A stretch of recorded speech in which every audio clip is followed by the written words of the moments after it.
major averages back near their recent highs and bullish sentiment rising yet again. We thought it was time to dampen down some of the enthusiasm that's out there, and we're doing it with both guns blazing today. Joining us from Madison, Wisconsin, are Mike Mishedlock. He's a registered investment advisor of Sitka Pacific Capital, and Marc Faber, publisher of the Gloom, Boom, and Doom Report. Two of the most bearish guys out there. Mark, I'll start with you. You think that the market has gotten way ahead of itself here? Is that fair to say in terms of U.S. stocks? Well, as you know, I've been quite positive about equities, especially in emerging economies, for the last 12 months. I think the great valuations are no longer available today the way they were available a year ago.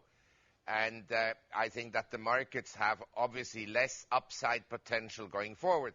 Now, can we go up another 10% before we get a more meaningful correction or not? We'll know it, I guess, soon. But I would rather be lightening up on positions in the next, say, couple of weeks than heavily buying right in here. Now, Mish, of the two of you, I've actually heard some positive comments out of Mark, but Mish, you've been pretty much steadfastly of the belief that we are Japan, that the lows we set last March may not be the ultimate lows. Are you still sticking by that? I'm sticking with that. I think there's a 50-50 chance the bottom is not in yet. I think there's maybe a 20% chance the market keeps going up. I think there's also then the remaining piece of it, there's a chance that the market just goes sideways for 5 years. And certainly we've seen those kinds of consolidations before in the 60s where the market just goes nowhere. And if either we go down or sideways, the pension problems here in the United States are going to be enormous because they're assuming 7.5% returns. I just don't think are going to happen. Now, Sitka Pacific went long around S&P 700, but we started putting hedges on a little bit too early after about 200-300 point rise. So right now we see market risk is high. So I guess Mark and I are seeing things alike here. It's time to take some profits and right. Well, be on the sidelines here. In terms of where you see the opportunities, Mark, you recently gave a speech where you said that there are opportunities in Japan. This was about a month ago. You were speaking in Tokyo. Do you still think that Japan is Japan finally going to come out of its 20-year-long funk? Yes, I think, in the case of Japan, we had a more than 20 years bear market, and valuations compared to interest rates are low.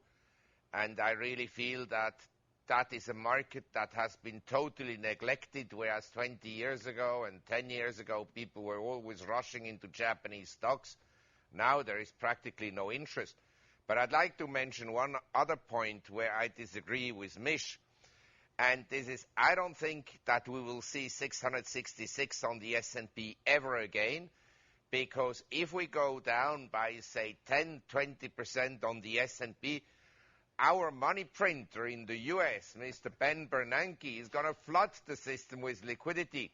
So what will then happen is that the dollar weakens again, but that equities and also other assets are supported. So is that why you're so bullish on gold?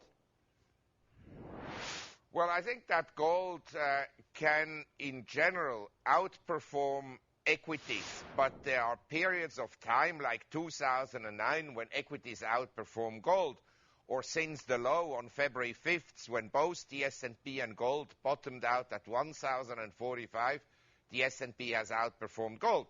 But I think an individual should take responsibility and be his own central bank and buy some gold every month. Mish, what should investors be doing? If you can't buy stocks safely here, what do you buy?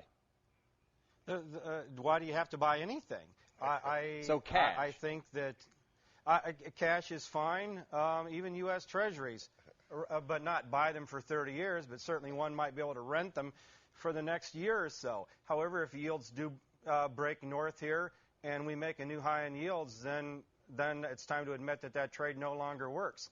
But like Mark, we like Japan. We think Japan's undervalued here. The price to book valuations in Japan are actually fairly compelling here. Stock prices in Japan are actually quite low here, so that would be the one place I would look for and say, hey, we're kind of positive on on that group. But in general, if the markets have been so correlated that if we head down here, then we'll see. If it would be nice to see a nice divergence where the markets go down and say Japan stays strong. That's a signal that Mark and I would both be right then about Japan. And so the mark that will be the day when we're both right about that. All right.